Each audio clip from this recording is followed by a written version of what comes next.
परंपरा नहीं थी। ये भारत को गुलाम तुम कह सकते हो, मैं नहीं कहना। मुझे ये अच्छा नहीं लगता। था गुलाम का, गुलाम पीरियड था, गुलामी थी, लेकिन मुझे भारत के ऊपर हुकूमत करने वालों को हम कहें कि हम गुलाम हो गए थे, ये मेरे स्वाभिमान को ठेस लगती है। ये आप कह सकते हैं, मैं नहीं कह सकता। तीसरा पॉइंट आया, इन्होंने कहा एंटोनियो माइनो। अरे भाई, गांधी कैसे हो गई? राजीव गांधी से उनका विवाह हुआ तो वो सोनिया गांधी हो गई, क्योंकि स्मृति जी का ईरानी से विवाह हुआ तो तभी तो ईरानी बनी। इसमें कौन सी नई बात है? हमारी भारत की परंपरा है, भारत का कानून भी है कि पति के साथ सरनेम जो लगता है उसका हो जाता। तो सोनिया, अगर राजीव गांधी से सोनिया जी का विवाह हुआ तो उन्होंने सोनिया गांधी कहलाया अपने आप को।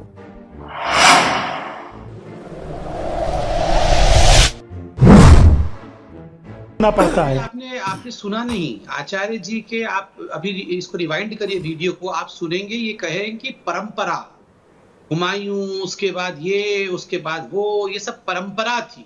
ये गुलामी को परंपरा कह रहे हैं, हम उसको गुलामी कहते हैं। और देखो, इन्होंने कहा कि उन्होंने अपने परंपरा के हिसाब से कहीं लाल किला बनाया, कहीं कुतुब मीनार बनाया, कहीं पर ताजमहल बनाया। तो अंग्रेजों ने भी कनॉट प्लेस बनाया था, अंग्रेजों ने भी फलाना बनाया, इंडियन रेलवे बनाया, ढिकड़ा बनाया। तो क्या हम अंग्रेजों को एकदम स्वर्णिम काल कहें?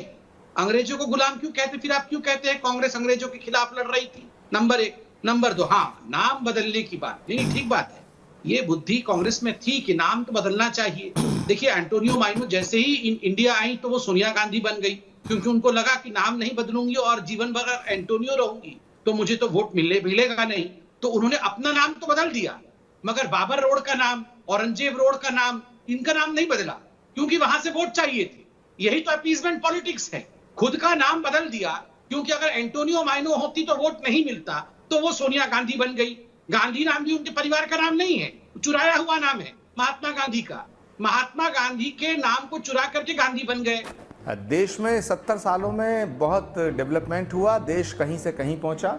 सुई भी नहीं बनती थी जब देश आज़ाद हुआ। पंडित नेहरू जब देश के पहले प्राइम मिनिस्टर बने तो सब कुछ जो हुआ है उसमें 90% तो आज जो दिखाई दे रहा है वो 70 सालों में ही हुआ है। पहली बात। दूसरी बात, इन्होंने कहा कि ये गुलामी का पीरियड था, ये परंपरा नहीं थी। ये भारत को गुलाम तुम कह सकते हो, मैं नहीं कहना। मुझे ये अच्छा नहीं लगता। था गुलाम का, गुलाम पीरियड था, गुलामी थी, लेकिन मुझे भारत के ऊपर हुकूमत करने वालों को हम कहें कि हम गुलाम हो गए थे, ये मेरे स्वाभिमान को ठेस लगती है। ये आप कह सकते हैं, मैं नहीं कह सकता। तीसरा पॉइंट आया, इन्होंने कहा एंटोनियो माइनो। अरे भाई, गांधी कैसे हो गई? राजीव गांधी से उनका विवाह हुआ तो वो सोनिया गांधी हो गई, क्योंकि स्मृति जी का ईरानी से विवाह हुआ तो तभी तो ईरानी बनी। इसमें कौन सी नई बात है?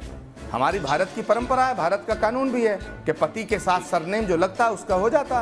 तो सोनिया, अगर राजीव गांधी से सोनिया जी का विवाह हुआ तो उन्होंने सोनिया गांधी कहलाया अपने आप को। डॉक्टर पात्रा, अगर राजीव गांधी से उनका विवाह हुआ तो सोनिया गांधी बन गई, तो उनके पुराने नाम को भारतीय जनता पार्टी भुनाना क्यों चाहती है? ये आपकी वोट बैंक पॉलिटिक्स नहीं है? वाह, ये तो बड़ा अच्छा है। राजीव गांधी जी से विवाह हुआ सोनिया गांधी जी का तो वो गांधी बन गई। इंदिरा गांधी जी का विवाह हुआ फिरोज खान से तो फिर भी वो इंदिरा गांधी रही। ये तो मतलब ऐसा तो कमाल का लॉजिक मैंने आज तक विश्व में कहीं नहीं सुना है। वो तो नहीं बन गई इंदिरा खान, इंदिरा जहांगीर खान वो तो नहीं बन गई, वो तो इंदिरा गांधी रही। मगर ये एंटोनियो माइनो जी की विवाह, मैं बहुत सम्मान से कह रहा हूँ, एंटोनियो माइनो कोई खराब नाम नहीं, अच्छा नाम है। मिस एंटोनियो माइनो की शादी हुई राजीव गांधी से तो वो सोनिया गांधी बन गई, मगर इंदिरा गांधी इंदिरा खान नहीं बनी, वो गांधी रही। ये लॉजिक हम लोग मत पढ़ाइए, हम लोग सब जानते हैं। गांधी के असली बच्चे जो थे गांधी जी के, उनको तो पीछे रखा गया और नाम चुरा करके नकली गांधी बन के, इसलिए मैं बार बार चाइनीज गांधी कहता हूँ, जिनका कोई गारंटी नहीं होता है। चाइनीज माल का कोई गारंटी नहीं होता है ना, ऐसे ही चाइनीज गांधी है। एनीवे, डिबेट उस पर नहीं था, डिबेट इस पे था कि अयोध्या में जो हो रहा है, अभी आपके दर्शक ने बहुत अच्छी बात कही कि इस देश में एकाकी चल रहा है, सब लोग एक होकर चल रहे हैं। और मैं बता रहा हूं 99.99% मुस्लिम सब खुश हैं, मंदिर बन रहा है। ये जो 0.0001% जो मुस्लिम जो नाखुश है ना, वो हैं जो राजनीति करना चाहते हैं, चाहे वो असउद्दीन ओवैसी हो, चाहे वकार जी हो, ये जो उनके प्रवक्ता हैं, ये सारे लोग वही हैं जो राजनीति करना चाहते हैं। और कांग्रेस तो किसी भी बात से, जब भी देश में दिवाली बनती है तो कांग्रेस का मातम होता है। किसी, आप देख लीजिए, सर्जिकल स्ट्राइक होगा, देश में दिवाली होगी तो ये मातम मनाएंगे। एयर स्ट्राइक होगा तो देश में दिवाली बनेगी तो ये मातम मनाएंगे। देखिए दीपक जी, पहली बात तो ये है कि कांग्रेस पार्टी ने कभी राम मंदिर का विरोध नहीं किया। कांग्रेस पार्टी ने हमेशा एक बात कही, साफ साफ कही कि जो भी सुप्रीम कोर्ट का आदेश होगा उसको हम मानेंगे, और कांग्रेस पार्टी ने माना।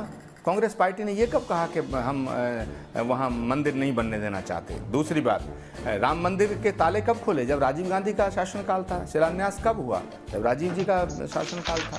उसके बाद कोर्ट बीच में जब इंटरवीन किया तो वो फिर बंद हो गया। अब तीसरा सवाल है, अभी इन्होंने कहा इंदिरा गांधी फिरोज खान से शादी हुई। पहली बात तो फिरोज और इंदिरा जी को महात्मा गांधी ने अपना सरनेम गांधी दिया, बापू ने दिया। तीसरी बात यह है कि फिरोज खान नहीं थे, वो फिरोज जहांगीर थे और पारसी थे, वो मुसलमान नहीं थे। आप जो कन्फ्यूजन क्रिएट करते हैं, जमशेद जी टाटा जैसे पारसी हैं, बहुत से यहाँ भामा पारसी, बहुत से पारसी लोग हैं, तो फिर ये विषय क्लियर हो जाना चाहिए। चौथा पॉइंट ये है डॉक्टर संबित पात्रा जी का कि कांग्रेस पार्टी ने हमेशा ये किया वो किया और वो माइनों हो गई और वो ये सब चीज़ों से देश आगे निकल गया है। और डॉक्टर पात्रा मंदिर का कोई विरोध नहीं कर रहा है, और मंदिर का जो विरोध करने की बात आ रही है, मुहूर्त की जो बात आ रही है, तो मैं दीपक चौरसिया आपसे पूछता हूँ, इस देश का कौन सा हिंदू है जो इस चतुर्मास में देवशयन काल में अपना विवाह या भवन का निर्माण करता है? हर एक हिंदू जानता है कि इन 4 महीनों में मुहूर्त नहीं होता है। देव उत्थान एकादशी जब आएगी दीपावली के बाद, उसके बाद मुहूर्त होता है। लेकिन भगवान राम का मंदिर बन रहा है, राम नाम पे सब ठीक है। और जगत गुरु शंकराचार्य स्वामी स्वरूपानंद सरस्वती, जो 2 पीठों के शंकराचार्य हैं, उन्होंने कहा है, ये कांग्रेस ने नहीं कहा। मैं आ सकता हूँ? मैं आ सकता हूँ? मैं आ सकता हूँ? नहीं। डॉक्टर संबित पात्रा, मैं ये पहले बताना चाहता हूं देश के हमारे दर्शकों को कि बड़ी संख्या में दर्शकों की ये राय आ रही है कि मस्जिद का नाम डॉक्टर एपीजे अब्दुल कलाम पर हो अगर नाम रखा जाए। ऐसे सैकड़ों ट्वीट्स इस वक्त मेरे पास आ चुके हैं, इसीलिए मैं इस बात का प्रस्ताव रख रहा हूं। डॉक्टर संबित पात्रा, मैं आगे चलता हूं। मस्जिद का नाम सुन्नी वक्फ बोर्ड ट्रस्ट तय करेगा, हम लोग तय नहीं कर सकते। ये अभी आचार्य जी कहेंगे कि ये सूर्य चंद्रमा सब नेहरू जी ने बनाया है, तो मैं थोड़ी मान लूंगा। ये जनता भी सब जानती है, ये ऐसे बोलने से कुछ नहीं होने वाला है। तो आप आचार्य जी बोल रहे हैं आपने बनाया तो हमें थोड़ी मान लूंगा, मैं भी नहीं मानूंगा, कोई नहीं मानेगा। भगवान राम ने बनाया है, अभी मुझे बोलने दीजिए प्लीज। देखिए, इनका कहना है, हाँ, इन्होंने कहा कि कभी भी राम मंदिर के खिलाफ कांग्रेस पार्टी नहीं थी। वाह, एफिडेविट दिया कांग्रेस पार्टी ने कि Ram does not exist, Ram is a mythical figure, Ram काल्पनिक हैं, मात्र एक कल्पना के पात्र हैं इतिहास में, उनका कोई एग्जिस्टेंस नहीं था। मंत्री जी और बीजेपी के तमाम शीर्ष नेताओं ने 2014 में, 15 में, 16 में, 17 में, 18 में, 19 में जब कितने वादे किए थे, वो कहाँ पूरे हुए? प्रश्न ये नहीं है, प्रश्न ये है जो डॉक्टर संबित पात्रा बोल रहे थे कि धर्म शास्त्र अलग है, ज्योतिष अलग है, धार्मिक विषय अलग है, राजनीति अलग है। तो धार्मिक विषय जो है वो ये है कि हमारे हिंदू धर्म के अनुसार, शास्त्रों के अनुसार, अरे भाई बीजेपी को अगर देश ने मैंडेट दे दिया तो देश चलाने के लिए दिया है, शास्त्रों को परिवर्तित करने के लिए थोड़ी दिया है। आप संविधान में संशोधन कर सकते हैं बहुमत पे, लेकिन शास्त्रों को थोड़ी बदल सकते हैं। अगर संबित पात्रा जी की सरकार कहने लगे कि सूर्योदय से तिथि का गणना ना होनी चाहिए, तो क्या तिथि की गणना सूर्योदय से नहीं होगी? तो जो तिथि हैं, जो मुहूर्त हैं, वो बदले थोड़ी जाएंगे, नक्षत्र थोड़ी बदले जाएंगे। तो नक्षत्र के हिसाब से ये ठीक नहीं है मुहूर्त, ये शंकराचार्य जी ने कहा, ये रामानुजाचार्य ने कहा है, ये अभी निर्मोही अखाड़े ने कहा है, और ये बात सच है। ये समय समय का फेर है दीपक जी। आज कांग्रेस जो सच बोल रही है वो भी झूठ लगता है। अगर आज समय का फेर है, लेकिन कुछ समय इंतजार कीजिए। मतलब आप भी मान रहे हैं ना कि कांग्रेस बोलती है वो झूठ लगता है?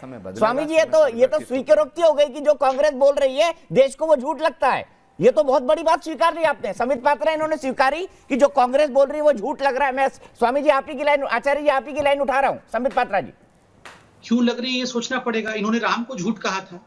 देखिए, एक बहुत बड़ा समय, एक पीरियड गुजरा है देश में। 60 साल जो देश की आज़ादी से पहले से लेकर के कांग्रेस का बहुत बलिदान रहा है। कांग्रेस ने इस देश को आज़ादी दिलाने में बहुत बड़ी भूमिका अदा की है। 60 साल का शासन व्यवस्था, उसमें कुछ गलतियां जरूर कांग्रेस से हुई होंगी। अभी 6 साल हुआ इन संबित पात्रा जी की सरकार को, इसमें बहुत बड़ी गलतियां कर रहे हैं। बहुत सी गलतियां, जब समय आएगा तो बात होगी। लेकिन कांग्रेस पार्टी ने यह कभी एफिडेविट नहीं दिया कि राम काल्पनिक थे। कांग्रेस पार्टी ने कभी नहीं कहा कि राम मंदिर नहीं बनना चाहिए। जहां तक सवाल है संबित पात्रा जी का, मैं आपके चैनल पर कहता हूं डिबेट रख लीजिएगा, वो एफिडेविट निकाल के लाएं, देश को गुमराह करने की बातें छोड़ें।